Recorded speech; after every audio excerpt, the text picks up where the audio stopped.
ჩვენ ბრუნდებით პირდაპირ ეთერში დავით უსუფაშვილთან ერთად. ბატონ დავით, ძალიან დიდი მადლობა, ძალიან დიდი ხანია ჩვენთან რუსთავი 2-ზე არ ყოფილხართ, ამიტომ საინტერესოა თქვენი შეფასებები და თქვენი პოლიტიკური გეგმები. მაგრამ დავიწყოთ პირველ რიგში შეფასებებით. თქვენი გუშინდელი მოგესალმებით. მიხარია რომ დაუბრუნდით დიდ ავიაციას. შეხვედრივად აქცენტებში იყო სხვა არხზე. კი ბატონო, იმ არხზე საიდანაც სხვათა შორის პირველი მე გამომიშვეს და რომელიც დღესაც სერიოზული პრობლემების წინაშე დგას დამეთანხმებით. საზოგადოებრივ მაუწყებელზე. სულ ჩამოვწეროთ ყველა ჟურნალისტი, ვინც სხვადასხვა არხიდან სხვადასხვა დროს გაუშვეს. საზოგადოებრივ მაუწყებელზე ვსაუბრობთ. საზოგადოებრივ მაუწყებელზე ვსაუბრობთ, რომელიც დღეს ძალიან მძიმე პრობლემების წინაშე აღმოჩნდა სხვათა შორის. თქვენი გუშინდელი განცხადება იყო საინტერესო. ორ ნაწილად გავყოფ ამ განცხადებას თქვენი ნებართვით. თემა ძალიან ფეთქებად საშიშია. თუ ვინმე ხელისუფლებაში იფიქრებს სტრასბურგის გადაწყვეტილების შემოვლითი გზით იგნორირებას, ეს იქნება კიდევ უფრო დიდი პრობლემების დასაწყისი. საუბრობთ რუსთავი 2 საქმეზე ბუნებრივია. დაინახეთ თუ არა მართლაც იმის მცდელობა ხელისუფლების მხრიდან, რომ ის აპირებს სტრასბურგის სასამართლოს გადაწყვეტილების გვერდის ავლით ახალი იერიშის მიტანას რუსთავი 2-ზე და გაქვთ თუ არა რაიმე ინფორმაცია ამ მიმართულებით?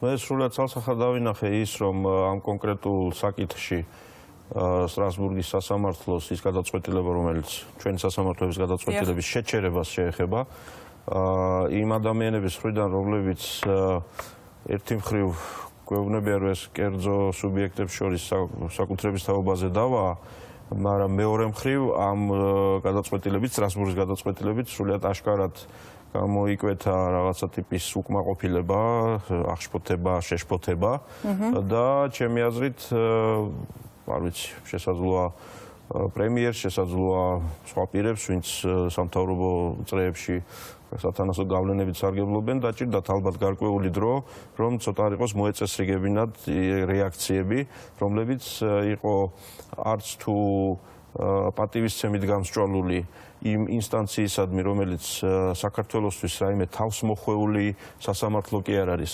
სტრასბურგის სასამართლო ეს არის არც მეტი, არც ნაკლები საქართველოს დამოუკიდებლობის შედეგი.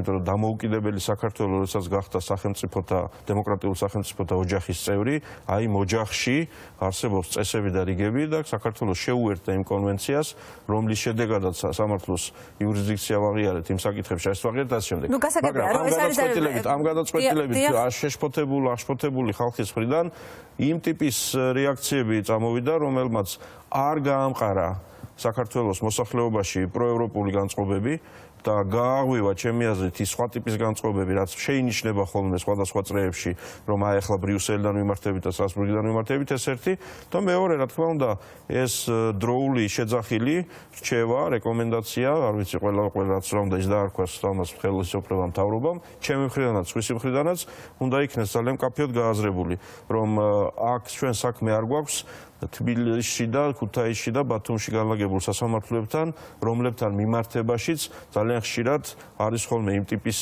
გამონათქვამები და რაღაც, რომელიც აქ ჩვენთან იხარშება. ევროპულ სისტემაში ამ ტიპის მცდელობაც კი, რომ გადაწყვეტილება, რომელიც მიღებულია, რაიმე სხვა გზით იქნეს გვერდავლილი, ეს იქნება კიდევ უფრო გამწვავება ჩვენი ქვეყნის მდგომარეობის. ბატონ დავით, მე ვიცი თქვენი სტილი გასაგებია, მაგრამ მაინც მინდა კონკრეტული პასუხი მივიღო ჩემს კითხვაზე. ხედავთ თუ არა საშიშროებას, რომ ხელისუფლება აპირებს სტრასბურგის სასამართლოს გვერდის ავლით ახალი იერიში მიიტანოს რუსთავი 2-ზე? ამის აქ რუსთავი 2 არ დგას მარტო. მე დავინახე სიმპტომები იმისა, რომ იმ გადაწყვეტილებით უკმაყოფილო ადამიანებმა დაიწყეს ფიქრი იმის თაობაზე, ხომ არ არის შესაძლებლობა სხვა გზით რაიმე გაკეთდეს. მაგრამ ასევე მე მინდა დავიჯერო და ამ წუთის მდგომარეობით მჯერა, რომ მთავრობაში, ხელისუფლებაში, პრემიერ-მინისტრის ჩათვლით და ბევრი სხვა ადამიანის ჩათვლით არის ხალხი, ვინც ამ რჩევას თუ ამ წინადადებას თუ ამ პოზიციას სახელისუფლებო წრეებში გამოთქმულს არ გაიზიარებს და ბოლომდე არ მიიყვანს. ბატონ ივანიშვილი გაიზიარებს თუ არა ამ პოზიციას და ბოლომდე მიიყვანს თუ არა, იმიტომ რომ საბოლოო ჯამში ყველა გზა მიდის ივანიშვილამდე. ეს არის აქ მთავარი კითხვა. მე ვერ გეტყვით რას გაიზიარებს, ან არ გაიზიარებს ივანიშვილი დღეს. იქნება თუ არა ისე, როგორც ივანიშვილი გადაწყვეტს. უფრო ადრე. ეხლა ამაზე ვერაფერს ვეკეთვით. იყო თუ არა ისე თქვენ დროს, როგორც ივანიშვილი გადაწყვეტა და მაშინ ასე კითხვა. ივანიშვილის პოზიციას ჰქონდა სერიოზული გავლენა სახელმწიფო გადაწყვეტილებებზე, მაგრამ ეს გადაწყვეტილება ძალიან სერიოზული იყო, შესაძლოა ერთი წრე ადამიანებისთვის, ნაკლებად მნიშვნელოვანი და სერიოზული იყო სხვა წრე ადამიანებისთვის. თქვენთვის, როგორც პარლამენტის თავმჯდომარისთვის, მისი გადაწყვეტილება, მისი პოზიცია იყო თუ არა აპრიორი შესასრულებელი, თუ შეიძლებოდა მისი პოზიციის იგნორირება? პოზიცია იყო საყურადღებო, მაგრამ არასოდეს ყოფილა აპრიორად შესასრულებელი. შეგიძლიათ დამისახელოთ ერთი, ვთქვათ, გადაწყვეტილება მაინც, რომელსაც პირადად თქვენ დავით უსუფაშვილი, მაშინდელი პარლამენტის თავმჯდომარე წინააღმდეგით და არ გაგიკეთებიათ ისე, როგორც ივანიშვილმა გთხოვათ. რატო ერთი? შეიძლება ეს იყოს 7. არ ვიცი. ყოფილა ეს მოსამართლეებთან დაკავშირებით მაგალითად.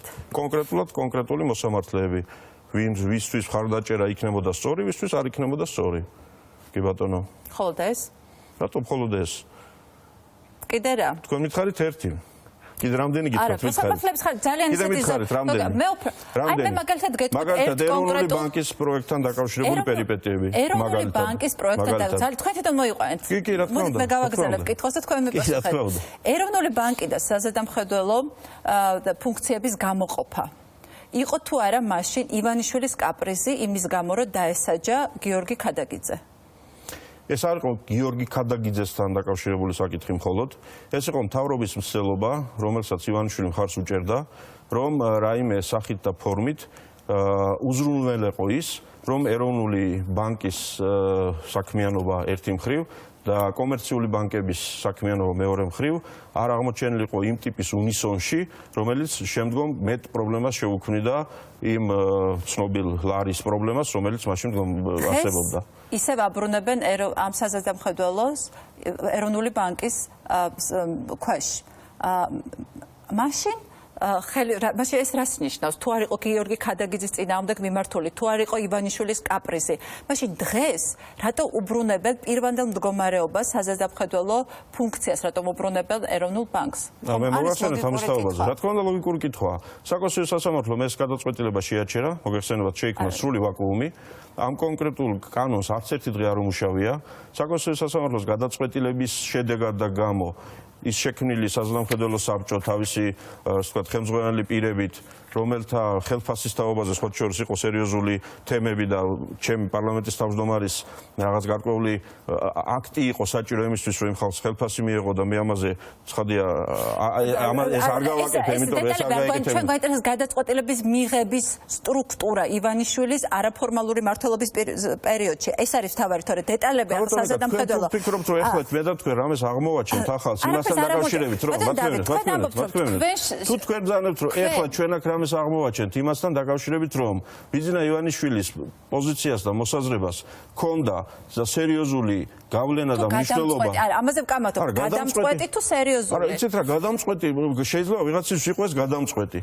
ჩემთვის პირადად ეს რომ გადამწყვეტი არ ყოფილა, აგერ ვარ ცოცხალი მაგალითი. ამ გადაწყვეტილების საზედამხედველო ფუნქციაზე მაქვს საუბარი. საქართველოს გაიფუჭა, ყოველ შემთხვევაში ძალიან გაიუარესა ურთიერთობა სოფლიო სავალუტო ფონდთან, ასევე სოფლიო ბანკთან, საერთაშორისო სავალუტო ფონდთან.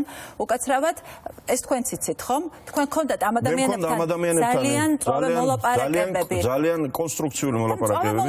არც ერთ ეტაპზე ქალბატონო გამომჩნევა. თუ შეიძლება რა, ძალიან მარტივად არის ყველაფერი. ამ ხალხთან, სოფლიო ბანკის წარმომადგენლებთან, სავალუტო ფონდის წარმომადგენლებთან, IBRD-ის წარმომადგენლებთან მე მქონდა ძალიან ხშირი და ესე ვთქვათ, საქმიანი კონტაქტი. ამ კანონპროექტის, რომელიც ჩვენ მაშინ მივიღეთ, იმ კანონპროექტის გაუმჯობესების თაობაზე, აი დეტალებზე, პუნქტის ქვეპუნქტი და ამ შემდეგ. უკაცრავად ეს რომ არ ყოფილიყო საქმიანი ურთიერთობა, მაშინ ჩვენ ვერ ჩავიდოდეთ ამ დონემდე. მე სხვა რამეს აი ეს კონკრეტული საქმის დეტალები არ გადაწყვეტილება არ იყო სწორი გადაწყვეტილება, თუ აქამდე მივდივარ. კი ბატონო, მაგრამ თქვენ წინააღმდეგობა ვერ გაუწიეთ. აი აქამდე მივდივარ, დავით. მე გაუწიე ის წინააღმდეგობა, მაქსიმუმი იმ წინააღმდეგობისა ამ კონკრეტულ თემას და არა მარტო ივანიშვილთან.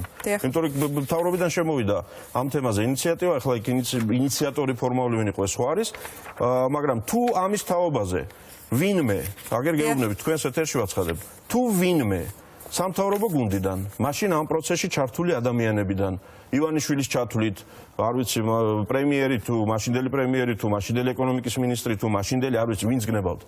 თუ ვინმე არ დაადასტურებს იმას, რომ მე პირადად ამ კონკრეტულ საკითხში სულ ბოლო წამებამდე, გადაწყვეტილებების მიღების პროცესში, სულ ბოლო წამებამდე მქონდა ძალიან პრინციპული და ძალიან განსხვავებული პოზიციები, მაშინ მე მზად ვიქნები ამ პოზიციების არსებობის თაობაზე თქვენსავე ეთერში დავდო მტკიცებულებები. აქ ჩვენ ავსაუბრობთ თქვენს პრინციპულ პოზიციაზე, ავსაუბრობთ ვისი პოზიცია გადის, არაფორმალური მმართველი ივანიშვილის თუ პარლამენტის თავმჯდომარე დავით უსუფაშვილის. პარლამენტის თავმჯდომარე დავით უსუფაშვილი, მოიცა ქალბატონო, კერძოდ რა. პარლამენტის თავმჯდომარე დავით უსუფაშვილი არ ყოფილა და ვერც იქნებოდა პარლამენტის დირექტორი, როგორც წინა პარლამენტებში არსებობდა. რომ მან გადაწყვიტა და 77 პარლამენტის წევრი საკმარისი გადაწყვეტილების მისაღებად ხელსწევს ასე. ის რომ ივანიშვილის გავლენა სახელმწიფო სისტემაზე იყო მაღალი და დარჩა მაღალი ყოველ შემთხვევაში არჩევნების პერიოდამდე. ამას ახლა თუ ამაზე უნდა მოვაცინოთ ჩვენ კიდევ და დრო. არა, დირექტორი არის თუ არა პარლამენტის იყო და არის თუ არა პარლამენტის დღეს ივანიშვილი. არა, თქვენ არ იყავით, მაგრამ ივანიშვილი თუ იყო და არის დღეს პარლამენტის დირექტორი, მაშინ ეს თქვა ძალიან მოკლედ. პარლამენტის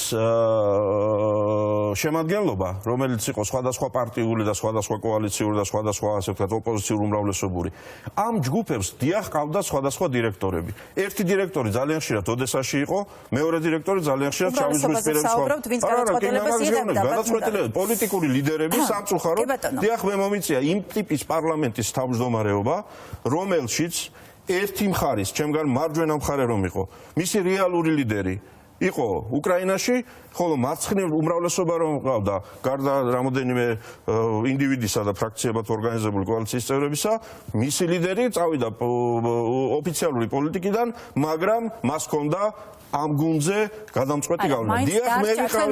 მაინც დარჩა დირექტორი, ცოტა გიჭირდა ამ ფორმულირების. ქალბატონო ეკარე, როგორ მიჭირს, რა თქმა უნდა, ესე იგი ვეძებ ხოლმე სიტყვებს, რომ როგორმე გამოვხატო ჩემი სათქმელი, როცა ამის თქმა მინდა. თქვენ ჩამეძიეთ პარლამენტის თავმჯდომარის გადაწყვეტილება თუ აზრი მეტი იყო თუ ნაკლები იყო. პოლიტიკური გუნდის, პოლიტიკური ლიდერის აზრი და გავლენა იყო, რა თქმა უნდა, მეტი, ვიდრე ამ პოლიტიკური გუნდის ერთ-ერთი შემადგენელი წევრის უსუფაშვილის, მაგრამ კონკრეტულად ეროვნულ ბანკთან დაკავშირებით, კიდევ მეორე. თუ ვინმე ამ თემას აიხვალიდან მაყურებლისთვის, მე მოვიყვან როგორც მაგალითი. თქვენ მოვიყვანეთ კი ბატონო, ამიტომ მე ხომ მეგიპასუხოთ ამაზე. ეროვნულ ბანკთან დაკავშირებით. თუ კი ერთი ადამიანი მაინც უმრავლესობიდან მთავრობიდან, ფორმალურიდან თუ არაფორმალურიდან ერთი ადამიანი მაინც თუ იტყვის, რომ ბოლო წამამდე არ მქონდა ამ თემაზე ძალიან პრინციპული კამათი შიგნით, ძალიან კონკრეტული შეთავაზებებით, ძალიან კონკრეტული მცდელობებით, რომ ეს ასე არ მომხდარიყო, მათ შორის ქადაგიძესთან შეხვედრებით, თავად ქადაგიძე თუ არ დაადასტურებს ამას, მე დავადასტურებ მაშინ წერილობით იმტკიცებულებებით. მეტი რა როგორ უნდა დამტკიცოთ მე ეს არ ვიცი. თუმცა თქვენს პრინციპულობაზე აქ არ იყო შეკითხვა, შეკითხვა იყო არაფორმალური მმართველის აბსოლუტურ ძალაუფლებაზე, აბსოლუტური გავლენა არ ქონია. არ ქონია სახელმწიფო სისტემაში ეს ასე რომ არ იყო, ამიტომ იყო კოალიციაშიც პრობლემები, ეს ჩვენ ვნახეთ. კოალიციურ შემადგენლობაში ესო აბსოლუტური არ იყო.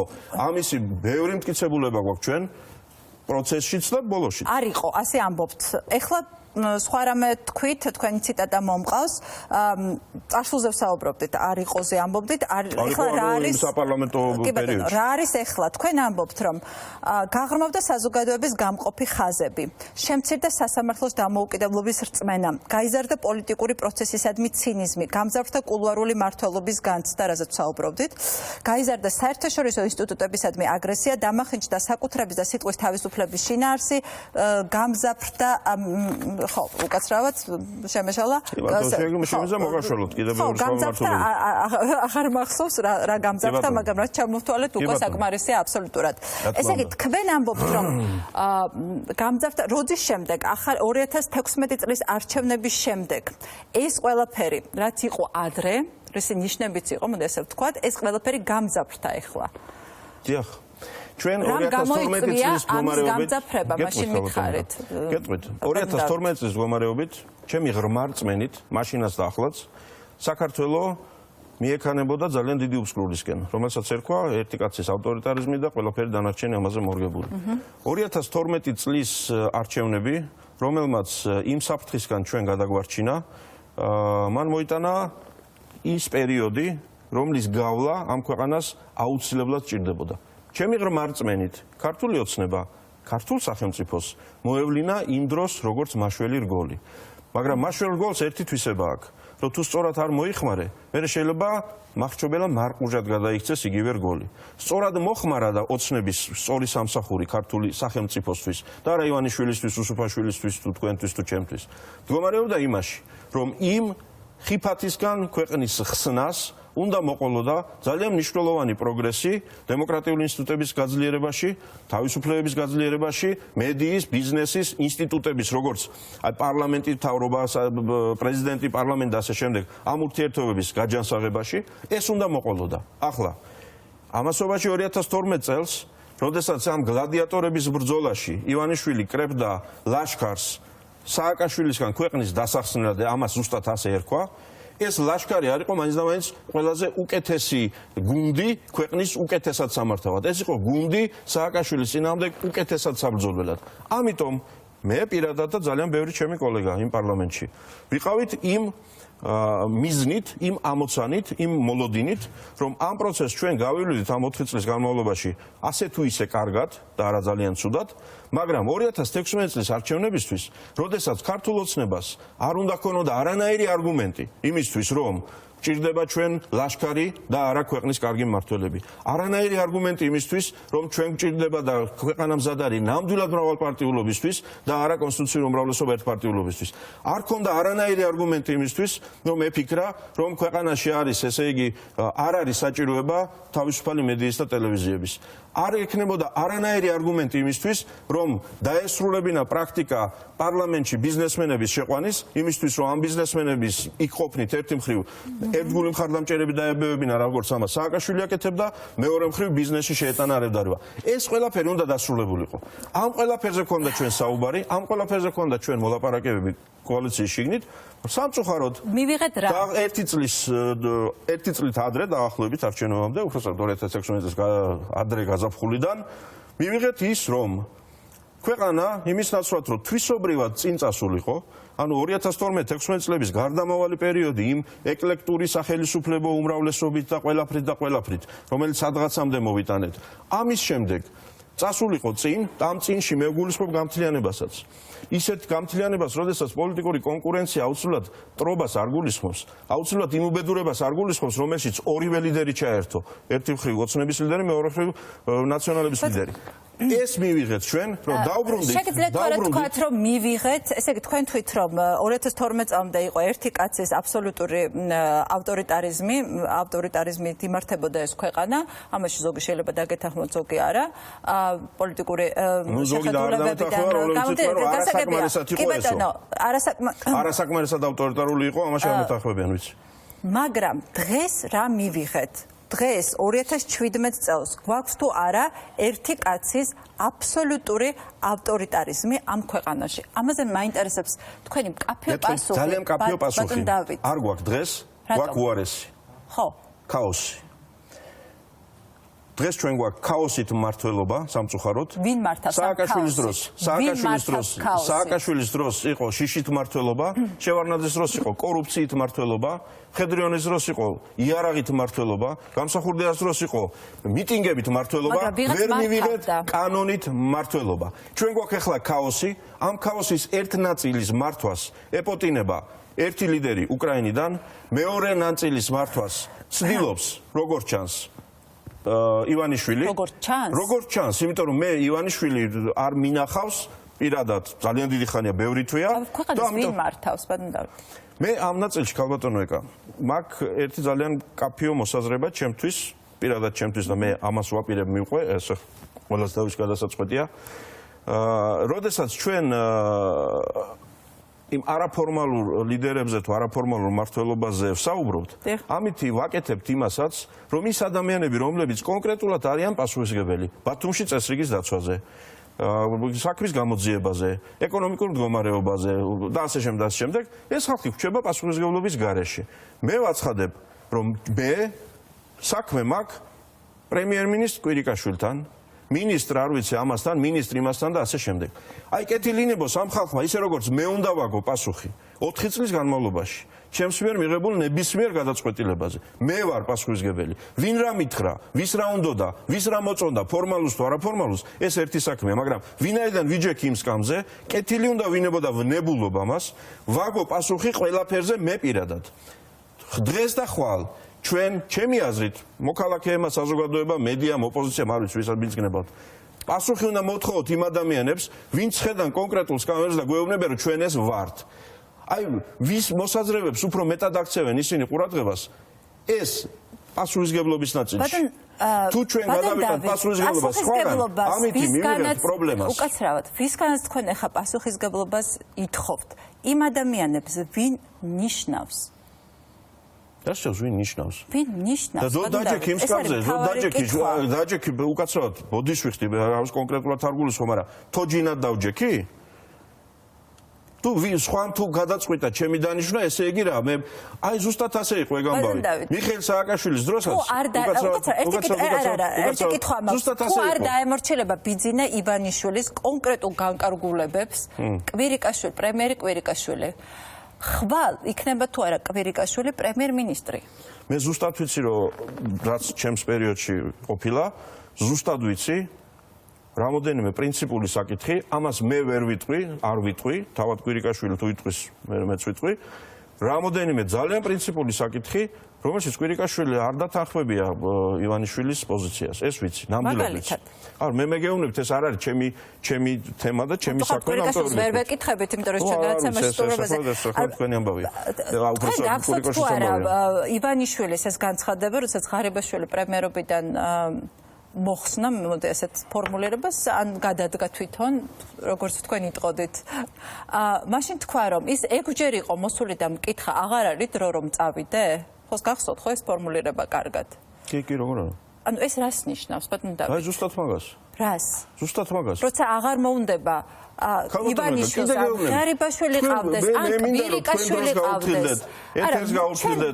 თუ თქვენ მე მეკითხებით, რომ არაფორმალურ მმართველობაში ივანიშვილი მონაწილეობდა, გეუბნებით კი. არა, მონაწილეობდა, არა, არაფორმალური. გავლენიანი პირია? კი. მეკითხებით, შეცდომებს უშვებდა? კი. 2016 წლის მდგომარეობით მან განაპირობა ამ ქვეყნის არასწორ გზაზე დადგომა თავისი ხედვებით და გზებით. კი, გეუბნებით. არის თუ არა ავტორიტარიზმი დღეს ივანიშვილის ამ ქვეყანაში და ამაზე თქვით, რომ არ არის, რომ არის ავტორიტარიზმი, არ არის ქაოსი ამეთქი, მე გეუბნებით. ქაოსი ვინ შექმნა? ქაოსი შექმნა ივანიშვილის მისმა შექმნა სისტემამ. შუმერული მითხვარ. ვინა? შუმერულ მითოლოგიაში ვარ ძავად, რომ ქაოსი ღმერთმა შექმნა. არა, მითოლოგიაში არ ვართ, რეალობაში ვართ. ვინ შექმნა ეს ქაოსი? ქალბატონო, ამიტომ მინდა რომ გავამარტივოთ ეს ყველაფერი. მოდი აბა ასე ვთქვათ. მეკითხებით, ვინ არის პასუხისმგებელი ქვეყანაში შექმნილ ვითარებაზე? მეკითხებით, ივანიშვილი პასუხობს. კი ბატონო, კარგი არა ამ პასუხი, ეს პასუხი მივიღე. ამ პასუხის მიღებას ივანიშვილის ყველა კითხვაზე პასუხობს და ასე შემოგვიდგა. პასუხისმგებლობაზე ვისაუბროთ, მაშინ რადგან არ გინდათ ივანიშვილის პასუხისმგებლობა საუბარი. მოიცა. რას შევს არ მინდა? აი ახლა ხალხო ამ წუთში არ თქვი? არა, არ გინდათ თქვენ პასუხისმგებლობაზე საუბარი და გინდათ თქვენ პასუხისმგებლობა. ეს როგორ შეიძლება? ხო, ადამიანის ხედვა თან პირდაპირ ეთერში. ივანიშვილის პასუხისმგებლობა საუბარი არ გინდათ თუ მეგეუბნებით იმ მომენტში, როცა მე იქეთ გეუბნებით, რომ მეკითხებით პასუხისმგებელი ვინ არის ივანიშვილი პასუხისმგებელი. მე თქვენ პასუხისმგებლობაზე გეკითხები, არა კვირიკაშვილის, არამედ ახლა დაუბრუნდეთ თქვენ პასუხისმგებლობას. ივანიშვილის პასუხისმგებლობა საუბარი არ გინდა ეს მიგაქვთ უკან? არ მიგულისხმე იმ ნიშნულობით, რაც თქვენ ახლა გაიგეთ, რომ ამაზე პასუხს თავს არ იდევთ პასუხისმგებლობაზე.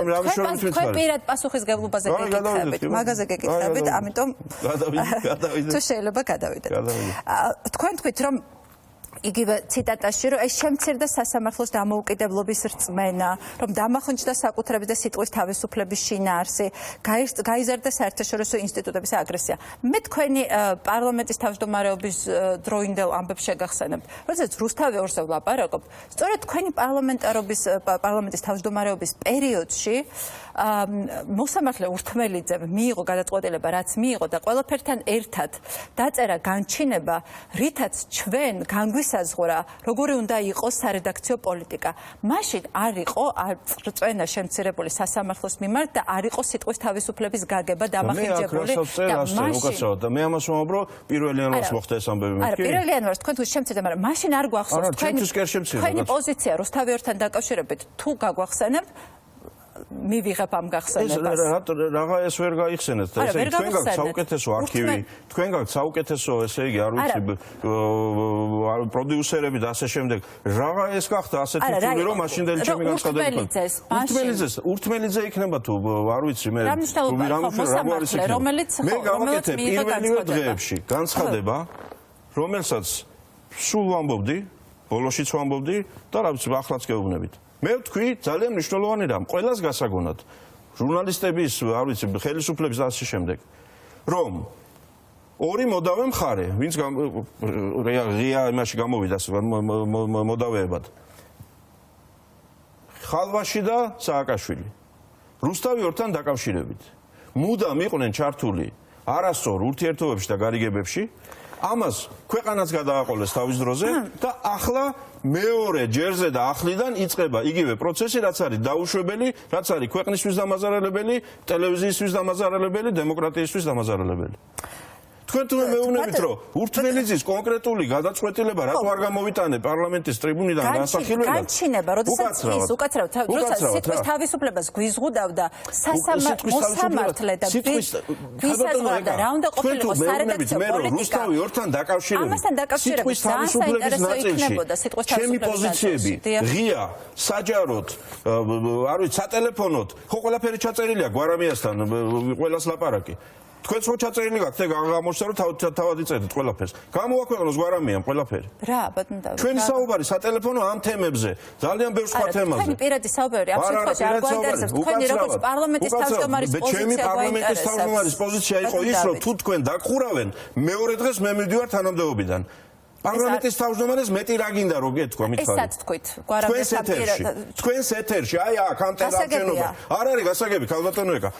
ამ საქმისთვის თუ ემზადებით და მეუბნებით რომ თქვენი განცხადებები არ გვახსოვს, მაშინ იქ გაიხსენოთ ეს ყველაფერი. თქვენ როგორც პოლიტიკური პასუხისგებლობაზე საუბრობთ, მაგრამ თქვენ არიღებთ იმ ძალაზე პოლიტიკურ პასუხისგებლობას არინაწილებ. ვიღებთ სრულად, მაგრამ ამასობაში როცა მეუბნებით, იმას მომისმენ, აი ზუსტად მაგას ნიშნავს.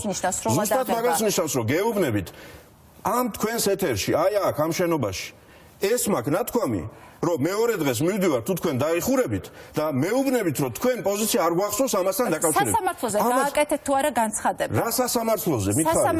სასამართლოში მიმდინარე დავაზე პარლამენტის თავმჯდომარე მითითებებს იძლეოდეს ეს სწორია და ეს არასწორია, ეს მიგაჩნიათ თქვენ სწორად? ბატონ დავით. როდესაც არა უკაცრავად, როცა პაპუაშვილის, როდესაც საკონსტიტუციო სასამართლოს თავმჯდომარის ოჯახზე მიიტანს იერიში იგივე ღოღობერიძემ, რომელზეც ახლა თქვენ საუბრობთ. თქვენ მაშინ თქვით და ეს თქვენი პირადი განცხადება. მე მინდა რომ ყველას მათ შორის მოსამართლეებს თხოვე რომ პატივი ვცეთ ადამიანის უფლებას საკუთარი მოსაზრების გამოთქმაზე და თუ ადამიანებს აქვთ რაღაც სათქმელი მათ შეუძლიათ ეს ქუჩაში გამოსვლითაც გამოხატონ. საკუთარი მოსაზრებების ეს ადამიანის უფლებაა მივიდეს ვიღაცის სახლთან მას ესროლოს. მანდიწერია მე გამბები? ზუსტად ეს არის არა არა სახლთან მივიდეს და კვერცხი ესროლოს ეგრეა? არა ეს არის გამოხატვის უფლება ბატონო დავით. მოიცადე ქალბატონო ეკა. ამ წაიკითხეთ კიდევ ერთხელ თუ შეიძლება რა? წავიკითხავ მე მინდა რომ ყველას მე არ ციტატა ხო წავიკითხე ეხლა თქვენ მე გეკითხავს გააგზავნეთ რომ ეს პატივი ადამიანის უფლება საკუთარი მოსაზრების გამოთქმაზე პატივი უნდა გვეცა ჩვენ ღოღობერიძის უფლებაზე კვერცხი ესროლა მოსამართლე პაპუაშვილის სახლისთვის და დრომა აქ ამაღამ ეხლა ფეხბურთს აღარ უყურე დაგიცდით აი ეგ განცხადება არ არის ერთსამით ეგ განცხადება როცა გავაკეთე რასაც გითხულობთ თქვენს არქივშიც აუცილებლად იქნება დაცული იმიტომ რომ ეს მე მახსოვს ვიყო ერთ-ერთ სასტუმროში ღონისძიება იყო და ბევრი მედია იყო და თქვენს აუცილებლად იქნებოდა იქ. აი დაგელოდებით მოდი და ეს განცხადება სრულად ამოიღეთ და წაიკითხეთ. ამას რო კითხულობთ მეორე ნაწილი იმის თაობაზე რომ ადამიანებმა თავიანთი უფლება უნდა გამოხმაურება მოყოს პატისური და ძალიან კარგად რომელიც მაშინაც მხოლოდ ეს ნაწილი აიტაცა ზოგმა მაგრამ ბევრმა და გაიგო ყველაფერი რაც თქვი მე იქ. იმიტომ რომ დიახ ადამიანებს აქვთ თავიანთი სიტყვის და უკმაყოფილების გამოთქმის თავისუფლება. დიახ ეს ასეა. საკონსტიტუციო სასამართლოსთან ამ ტიპის ამბები გახსოვთ მოსამართლეების კუბოების დაწვით დაიწყო რუსთაველზე. გახსოვთ ის დრო ესე ახალგაზრდები მე ვიყავი ახალგაზრდა მაშინ. მეც ახალგაზრდა. თქვენ ახლაც ხართ.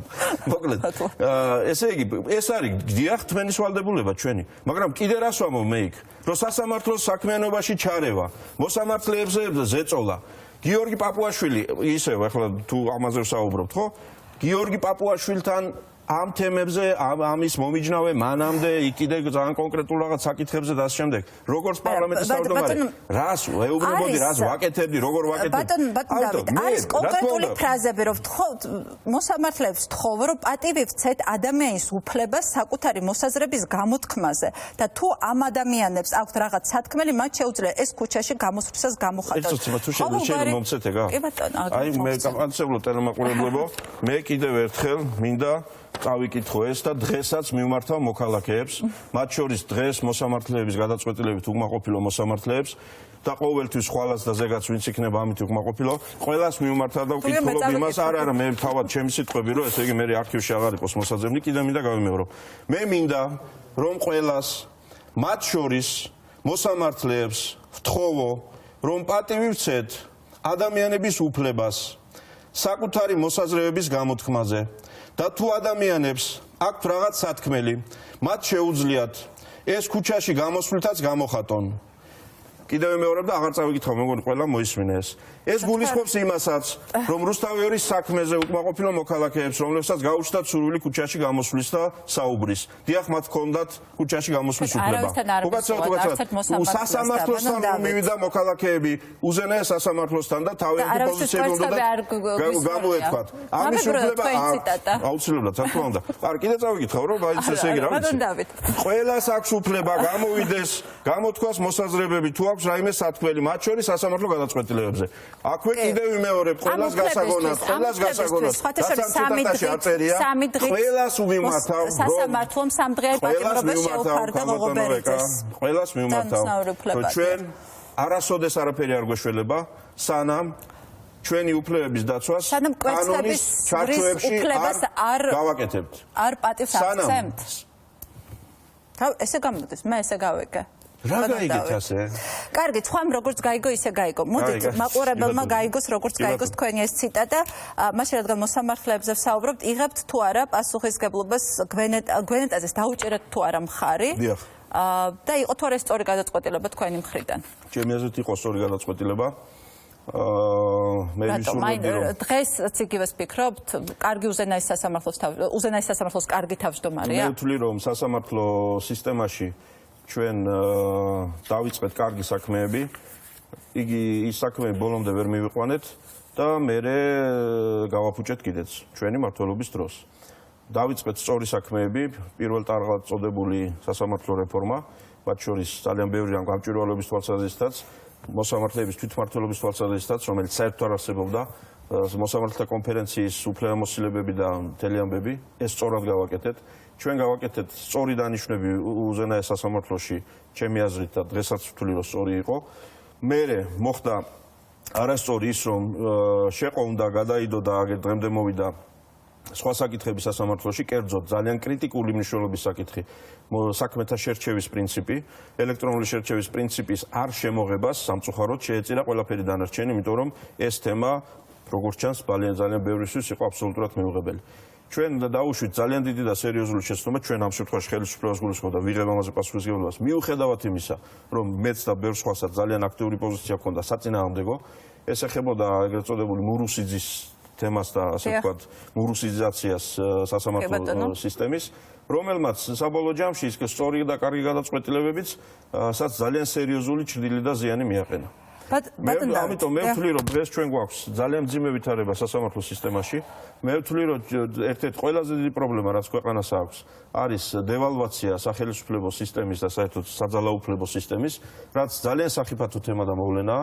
მე ამაზე მინდა ძალიან ბევრი და საგნობრივი საუბარი ყველასთან, იმიტომ რომ სახელმწიფო სისტემის ეროზია და დეფიციტი ბათუმში ერთ-ერთი ეს ვნახეთ, რომ ავტორიტეტი არ აღმოაჩნდა იმდენი არავის, რომ ამ კონკრეტულ სიტუაციაში ასე არ დამდგარიყო საკითხი, რომ ან მიუშვათ და რაც უნდათ ის გავაკეთონ, ან დავარბიოთ. აი შუაში რო არის გადაწყვეტის გზები, ამას სჭირდება სახელმწიფო ავტორიტეტი. შეიძლება თუ არა რაღაც ნაბიჯები, ანუ რაღაც გარკვეული ფაქტები განვიხილოთ ამ ბათუმის მოვლენებამდე მიმავალ გზად. მაგალითად, რაც ქუცნაშვილთან ვახსენე ბატონ ქუცნაშვილთან ეს იყო ეროვნული ბიბლიოთეკის წინ ნაციონალურ მოძრაობას ესეთი მიყენებული იერიში ეს იყო კორცხელის ამბები ხო ეს იყო სხვადასხვა დროს სხვადასხვა ადგილას ასევე ნაციონალური მოძრაობის წევრების მიმართ მიყენებული შეურაცხყოფები ფიზიკური შეურაცხყოფები რომელიც ყოველთვის ისჯებოდა 100 ლარიანი ან 1000 ლარიანი მაქსიმუმ 1000 ლარიანი გირაუთი ხო ამ ნაბიჯებს ახალისებდა თუ არა მაშინ ხელისუფლება თუნდაც იმიტომ რომ თუნდაც ამ სასჯელით რომელსაც ის უსჯიდა როცა სასამართლო უსჯიდა ამ ასეთ ძალადობაში ეს არაერთხელ მithქვავს ისევ და კიდევ ვიმეწი რომ ეს იყო და რჩება ძალიან მძიმე შეცდომად ხელისუფლების წარმომადგენელი პოლიტიკოსების მთავრობაში იქნება თუ პარლამენტში. როდესაც საკუთარ ქმედებებს თუ არ ვიცი სიტყვებს ადრიან იმ ეგრეთ წოდებული 9 წლის განმავლობაში ხდებოდა ასე და ასე. ანუ სტანდარტად მოყვანილია ის რა იყო გუშინ. და უკვე კმაყოფილებას გამოხატავენ, როდესაც რაღაცა ცოტა უკეთესად არის. ანუ აი მაშინ 30 ადამიანს გაუწყდა თავი და ახლა ხომ მხოლოდ ერთს. აი მაშინ ასე იყო და ეხლა ხო ასეა.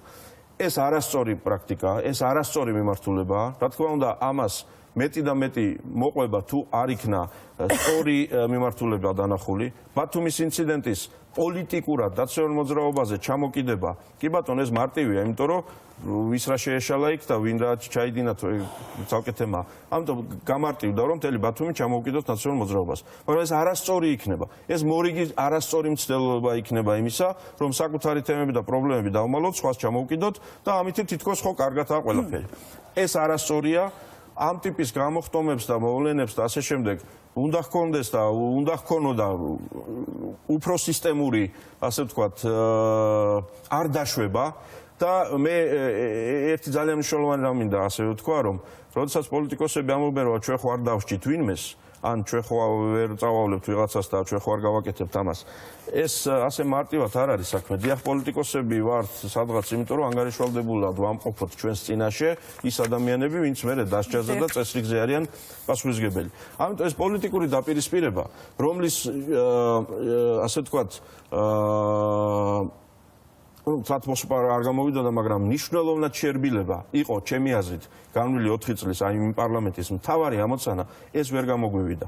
ქვეყნის ამ დონეზე გახლეჩვა, იმ დონეზე მისვლა, რომ რაც არ უნდა თქვათ თქვენ, ან მე ამ ეთერიდან ვიღაცა რომელიც უყურებს იმ ლოგოს რუსთაველს უკვე აღარ ჯერა. ან რაც არ უნდა თქვას ვიღაცამ იმედიდან ეს აღარ ჯერა. ეს არის იმ პარალელურ სამყაროებში გადასვლა, რომელიც იქნება ძალიან მძიმე და ძალიან რთული მომავალში. რისი გაკეთება გამოგივიდათ ხელისუფლებაში ძალიან მაღალ თანამდებობაზე ყოფნის 4 წლის მანძილზე? გამოგივიდა ის, რომ შეიქმნა კიდევ ერთი შანსი ამ ქვეყნის სწორგზაზე დაყენების. რომელიც გამოყენებული იქნა თუ არა? ეს შანსი ვერ იქნა სწორად გამოყენებული, მაგრამ შანსი წინ არის კიდე, იმიტომ რომ ცხოვრება გრძელდება ქვეყნის სწორგზაზე დაყენების. და ვინ უნდა დააყენოს სწორგზაზე? ჩვენ მეც და თქვენს. მეც და თქვენს. ამ პოლიტიკურ ძალებს საუბრობ. მე პირადად ქალბატონო ეკა 3 წელი ქართული ოცნების მმართველობის წინ, ხო? მე სწორედ ეს განვაცხადე, როდესაც ამ ძალას აქვს შანსი, ამ პოლიტიკურ ძალას აქვს შანსი გამოიყენოს ეს შანსი. უნდა ასე ვთქვათ. ეს პოლიტიკური ძალა თუ დარჩება თავის ანაბარა, ამ შანსს ვერ გამოიყენებს და კიდევ უარესი მოხდება. იმიტომ რომ ის მსოფლმხედველობა, რამაც გამოხდება უარესი რა მოხდება? უარესი ინსტიტუტების დასუსტება, მეტი ქაოსი, ნაკლები სახელმწიფოებრიობა, ნაკლები სამართლიანი წესრიგი ქვეყანაში, მეტი აფეთქებების შანსი და შესაძლებლობა და ასე შემდეგ და ასე შემდეგ. ამიტომ ძალადობრივი გზის წახალისება, წახან დავიწყო და ახლა აი რა ჩამოვთვალე იგივე შემთხვევები, ხო? კორცხელით ამიტომ კორცხელზე ძალიან კარგად გახსოვს თქვენ განცხადებაც რომ უნდა დაისაჯონ, ეს იყო პოლიტიკური დაპირისპირება და დამნაშავეები უნდა დაისაჯონ. დაისაჯნენ დამნაშავეები? თითქოს. მაგრამ კორცხელის ქალბატონო ძალადობრივი გზის ხელშეწყობა სხვადასხვა არაფორმალური ჯგუფების საშუალებით არის თუ არა ამ ხელისუფლების ერთ-ერთი ყველაზე ერთ-ერთი ყველაზე მოკლედ ყველაზე არ არის ცუდია ხდება ჩვენ მოვდივართ იმ ქვეყნიდან რომელშიც ძალადობა გაცილებით მეტად იყო წახალისებული, აღსრულებული, შესრულებული სახელმწიფო ძალების მიერ. სახელმწიფოს მხრიდან, რომელსაც ლეგიტიმური უფლება გამოიყენოს ძალადობა. მოდით, როგორ იყენებს ეს სხვა საკითხი. ხელისუფლებას ძალადობის გამოყენების ლეგიტიმური უფლება. კანონის ჩარჩოების მაგას ვამბობ. ქუჩაში წემის უფლება აქვს? რა თქმა უნდა, არა, სხვა რამეს ვამბობ. მე ვამბობ ლეგიტიმური უფლება, მხოლოდ სახელმწიფოს აქვს გამოიყენოს ძალა. სწორად, რა თქმა უნდა, სწორად. ამ შემთხვევაში მიცა თუ არა უფლება რაღაც ფორმალურ ჯგუფებს ივანიშვილის ხელისუფლება რომ ძალადობა მე მოხარული ვარ გამოიყენოს სხვადასხვა პოლიტიკური ოპონენტების წინააღმდეგ. მე კარგად გაიგეთ ჩემი ძალიან კარგად გავიგე და მე მოხარული ვარ, მართლა მოხარული ვარ, რომ თქვენს ზურგს არ უგემია აი იმ არაფორმალური ზონდერ ჯგუფების ჯოხები, რეზინის ტყვიები, ქვები, რომელიც მე მიგემია და ძალიან ბევრ ადამიანს უგემია ძალიან მშვიდობიანი დემონსტრაციების დროს აქ ეს დღეს არ უგემია ეს ნაციონალურ მოძრაობას ან სხვა პოლიტიკურ ძალას, როგორც თავად პოლიტიკურ ძალას. მე ხო ეს არ მithქვას, მე რა ვთქვი, უყურეთ, იმ ძალადობრივი ორივე მიიგემეთ თქვენც და იმას, ოღონ ერთი სახელმწიფოსგან მეორე არაფორმალური რაღაცა გაერთიანებები. მე ვინც მithყავდა, ის სახელმწიფო მithყავდა, ზონდერ კომანდები, ადამიანებს რო იტაცებდნენ აგერ ალექსანდროვის ბაღში და მე რო პოულობდით ვარკეთილის სასაფლაოზე, ხელისუფლება, უკაცრავად იმათ ხელისუფლება იპარავდა. ძალადობის თვალსაზრისით შეიცვალა თუ არა რამე? შეიცვალა უკეთესობისკენ, მაგრამ არ მომსპარა ეს უბედურება ამ ქვეყანაში. ვიღაცებს ხელი წაუცდებათ ხოლმე და კორცხელთან დაკავშირებით, ქალბატონო ეკა. კორცხელში რა თქმა უნდა ეს ხელის წაცდომა? ერთი წამით რა, ნათქმევინეთ თუ შეიძლება. გათქმევინებ. კორცხელიდან არჩევნებამდე. გაიხსენეთ კიდე ერთი შემთხვევა ასეთი. კორცხელიდან არჩევნებამდე მთელი 4-5 თვის განმავლობაში. გაიხსენეთ. არ ვინმე შეგახსენოთ. დიახ. ვინმე უნდა არა, მიმართავ, არ ვიცი, Facebook-ს მიმართავ ვიღაცას. კორცხელიდან მე არჩევნებამდე კიდე ასეთი სადმე მსგავსი თუ მოხდა. ეს შევძელით, მეც შევძელი და ბევრმა სხვამ შეძლო. მაშინ როდესაც არ ვადარებ ამას, კარგი კი არა, რომ კორცხელი მოხდა. კარგი ის არის, რომ კორცხელი კარგი გაკვეთილი აღმოჩნდა. ძალიან ბევრისთვის ხელისუფლებაში, ჩემთვისაც, სხვისთვისაც და მე ეს აღარ განმეორდა არსად. ეს კი არ ნიშნავს, რომ ამითი მე რა მოხდა, რომ კორცხელი მოხდა. ცუდია, რომ კორცხელი მოხდა. კარგია, რომ კორცხელი მაგალითი გამოდგა იმისი, რომ ეს აღარ უნდა განმეორდეს. და არჩევნების დღემდე მოვედით, რომ ეს აღარ განმეორდა. ძალადობასთან არჩევნებთან დაკავშირებული საკითხებში ჩვენ წინ წავიწიეთ ამ ნაწილში, სწორედ ძალადობის ნაწილში, მაგრამ ეს არ არის არანაირი გამართლება იმისა, რომ ჩვენ პოლიტიკოსები რაიმე ფორმით სიტყვებით მე მინდა შეგახსენოთ, რომ გივი თარგამაძე გადაურჩა სიკვდილს, როდესაც მისი მანქანა აფეთქდა და ვინ აფეთქა ის საქმე დღემდე არ არის გამოძიებული. ეს მოხდა არჩევნების წინ. ეს იყო ისეთი ფაქტი, რომელიც დღეს ფაქტობრივად დავიწყებული აქვს ხელისუფლებას და როდესაც არჩევნებზე საუბრობთ, მოდით ეს ფაქტი ნუ დაგავიწყდებათ. ბატონო, არაფერი არ მავიწყდება მე. უბრალოდ კარგად მახსოვს. ნუ მეჩხუბებთ, ბატონ დავით. მე ფაქტებს გახსენებ. მეც ფაქტები მინდა შეგახსენოთ. ვინაიდან კარგად მახსოვს ყველაფერი თარგამაძის მანქანის აფეთქებაც და გამოუძიებელი რომ არის. ეს რო გამოუძიებელი, ესეც მახსოვს და კიდე სხვა რამე მახსოვს. კიდე ისიც მახსოვს რა მოხდა არჩევნების შემდგომ თავად ნაცმოძრაობის გუნდში. ესეც კარგად მახსოვს. ამიტომ მე ვალდებული ვარ კარგად მახსოვს. ძალიან ცენტრშია. ძალიან ცენტრშია. ძალიან შუაში არა, ის ცენტრშია. მახსოვს ეს მოხდარი ძალადობა თარგამაძის მანქანაზე.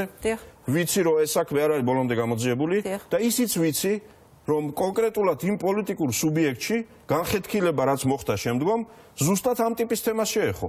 რომ არჩევნებზე ესე იგი გამწვავება უნდა მომხდარიყო თუ არ უნდა მომხდარიყო. მე მეტის თქმის საშუალება და უფლება არ მაქვს ამ წუთში, მაგრამ მე მინდა თქვენ იცოდეთ და მაყურებელმაც იცოდეს, რომ მე ესეც მახსოვს. ამიტომ მე მინდა რომ ეს საქმე იყოს გამოძიებული, დიახ. აუცილებლად უნდა იყოს გამოძიებული. რატომ არ თქვენი აზრით ხელისუფლება ამ საქმეს? რომ ძალიან მნიშვნელოვანია დავიწყდება რომ ადამიანები ერთი ადამიანი ძალიან დაზარალდა გამვლელი ქუჩაში და დეპუტატი ბეწვზე გადარჩა ამფეთქებელი ვერ დააგავეს თანამონაწილე გამოუშვეს. ბატონო, მე ვეცვიტყვი. თბილისის გარშემო აღმოჩენილი იარაღის საქმეები რატომაც ვერ არის და არ არის გამოძიებული. სად არის ეს ყველაფერი? ვიკილიქსიდან თუ უკრაინული ვიკილიქსიდან სწორედ საარჩევნო პერიოდში დროულად და ესე ძალიან დაგეგმილად რომ ისმენდით ძალიან ყველა ესე კარგად კადრებს. სამჯერ დაიწყო ამ მუხლით გამოძიება სახელმწიფო გადატრიალების მოწყობის მუხლით და არც ერთხელ არ არის მიყვანილი ბოლომდე. სამწუხარო რეალობა ჩვენ ქვეყნის, როდესაც სახელმწიფო ინსტიტუტები გამოყენებულია ვიწრო პოლიტიკური მიზნებით, გრძელდება ეს ძალიან მანკიერი პრაქტიკა. ეს ნიშნავს იმას, რომ ჩვენ სახელმწიფო ვერ შევქმნით, ვერ დავაფუძნეთ, ვერ გავაკეთეთ, ვისაც გვახსოვს, აი საბჭოთა წარსული, საიდანაც ვითომ წამოვედით, ხო? ვისაც გვახსოვს ის დრო და იმ დროს მოვესწარით, კარგად გვახსოვს ეს ყველაფერი. ой, როგორ წააგავს ეს ამბავი იმ ამბებს. როგორ წააგავს პარლამენტთან დაკავს დამოკიდებულება, სასამართლოსთან დამოკიდებულება და ძალიან ბევრი სხვა დაგვავიწყდეს. რა თქმა უნდა, რომელიც დღემდე გამოუძიებელია. მათი არქივები და მათი შემქმნელები. შემქმნელები და გამავრცელებლები. მაშინ როცა ხო არაფერი არ უნდა დაგვავიწყდეს. არაფერი არ უნდა დაგვავიწყდეს. ამიტომ ვიდეოებსაც შეეხება და ვიდეო კამერებს და შემდეგ. ჩვენ ხო ვიცით, რომ ესე იგი ამ ქვეყანაში თურმე არსებობს, იმიტომ რამდენი ვიდეო პროდუქცია ხო ვერ შეიქმნებოდა ვიდეო კამერების გარეშე. ანუ ესე იგი არსებობს ძალიან ბევრი ვიდეო კამერა კიდე. ფარული ვიდეო კამერას გულისხმობ. მე მაქვს ერთი ძველ დროში ამას რაციონალიზატორი წინადადება ერქვა და იქნებ შევამიერთეთ ამაში და ერთად რაღაცაში ესე იგი ერთად მივართოთ. იქნებ ეს ვიდეო კამერები, აი ფარულები როა, დავამაგროთ იმ პოლიციელებს, რომლებიც აჯარიმებენ ბათუმში მას ძღოლს, რომლებიც აკავებენ ნარკოტიკების მოხმარებისთვის ვარ ვიცი რაღაცისთვის იმას. ანუ იქნებ ეს გავასაჯაროთ, ეს გავხადოთ გამჭვირვალე, როდესაც პოლიციელი ეხება მოქალაქეს, რომ აღარ იყოს ეს უბედურება. გასაგებია, ერთი კითხვა მინდა დაგისვათ, გულწრფელად. ძალიან დიდი ხანია გიცნობთ, მეც დიდი ხანი ვარ პოლიტიკურ ჟურნალისტიკაში, თქვენც დიდი ხანია ხართ პოლიტიკაში. თქვენ უფრო დიდი სტაჟი გაქვთ, იმიტომ მე პოლიტიკაში ვარ 2005 წლიდან, თქვენ ჟურნალისტიკაში ხართ უფრო ადრიდან. მადლობა.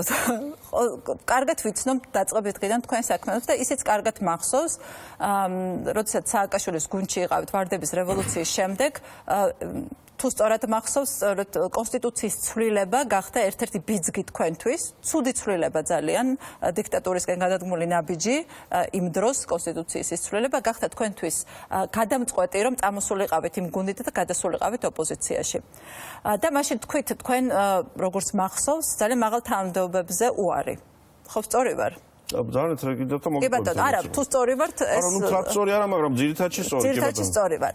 თქვენ იყავით პარლამენტის თავმჯდომარე 4 წლის განმავლობაში, როცა ხდებოდა ძალიან ბევრი რაც ჩამოვთვალეთ, ძალადობა, ამ პირადი ცხოვრების ამსახველი ვიდეოების გავრცელება, როდესაც ირყეოდა ინსტიტუტები და ძალიან ბევრი თქვენ თვითონ ისაუბრეთ იმ პრობლემებზე, რომელიც თქვენი მმართველობის პერიოდში. თქვენ არ წამოხედით ქართული ოცნებიდან მანამ, სანამ ბიძინა ივანიშვილმა კოალიციის დატოვებაზე არ ელაპარაკა რესპუბლიკურ პარტიას რბილად რო ვთქვათ. რატო მოითმინეთ ამდენი ივანიშვილისგან? ქალბატონო ეკა, სააკაშვილის გუნდში ვიყავი, რას ნიშნავს? არა, სააკაშვილთან გუნდში იყავით, არა, იყავით ვარდების რევოლუციაში, თანამონაწილე იყავით ვარდების რევოლუციაში, ხო? მე პოლიტიკური გუნდი არ დამიტოვებია სააკაშვილის, იმიტომ რომ პოლიტიკურ გუნდში არ ყოფილა მე სააკაშვილი. მაგრამ იყავით თანამოაზრე, კი ბატონო. ოპოზიციაში გადახვედით ამის გამო. კაფე ოპოზიციაში. ოპოზიციაში ბევრი რამის გამო გადავედი მე, მაგრამ გადავედი, საიდან გადავედი და საიდან წავედი, ხო? ამაზე ლაპარაკობთ.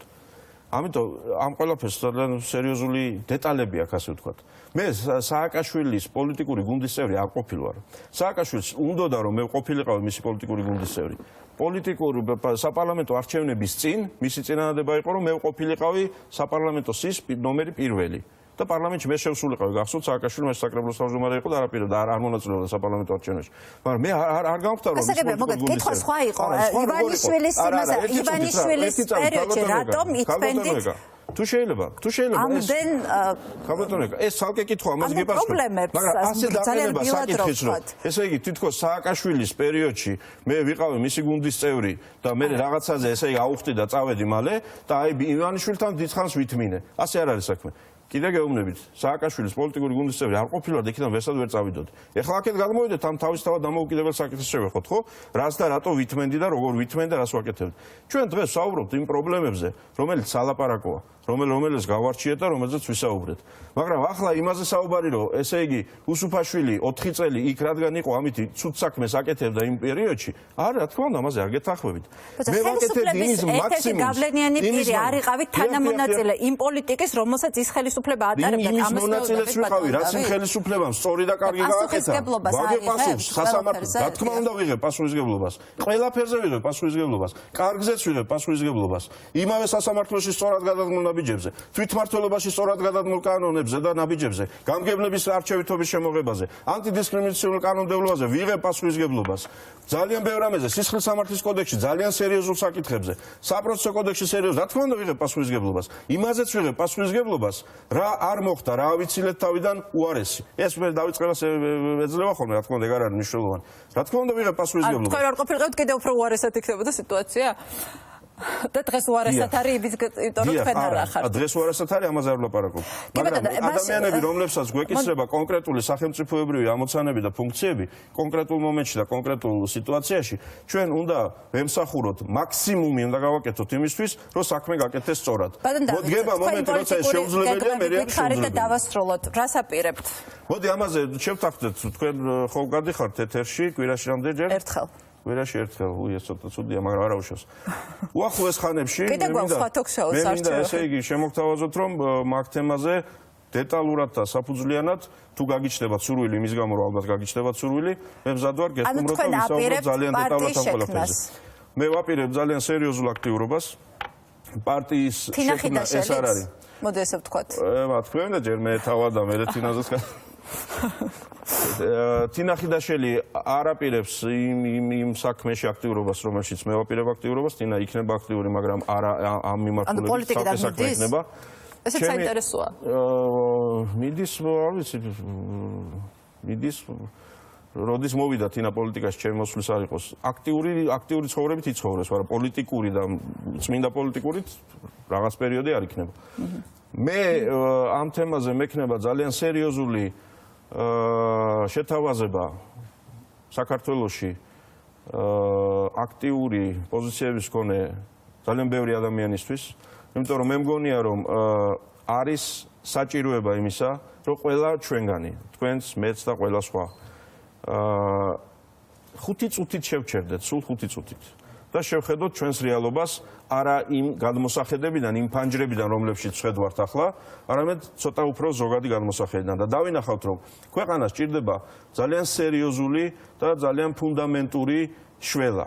ქვეყანას, მთავრობასაც, ოპოზიციასაც, ხელისუფლებას, იმიტომ რომ თუ ეს ჩვენი საერთო ქვეყანა და სახელმწიფოა, ჩვენ უნდა გამოვძებნოთ ის საერთო, რომელსაც ერთად გავაკეთებთ. სხვა შემთხვევაში ჩვენ შიდა საფრთხეები გაგვიმრავლდა და არ შეგვიმცირდა სახელმწიფო ინსტიტუტების ვერ გაძლიერების გამო, გარე სამყაროში მიმდინარე ცვლილებებმა შეცვალა ძალიან ბევრი რამ, თუ დღემდე ჩვენ გვქონდა განცდა, რომ ჩვენთვის ხელსაყრელი პროცესები იყო დემოკრატიულ სამყაროში. დღეს ძალიან ბევრგან ეს ასე აღარ არის. გასაგებია. ქართული სახელმწიფო და ქართული საზოგადოება მაშინ ესე ვთქვათ, ყველაზე მნიშვნელოვანი.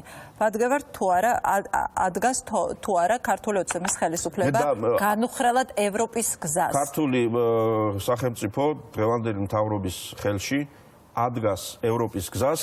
უბრალოდ შეინიშნება ძალიან ბევრი რუსული მეთოდი ევროპისკენ სვლაში.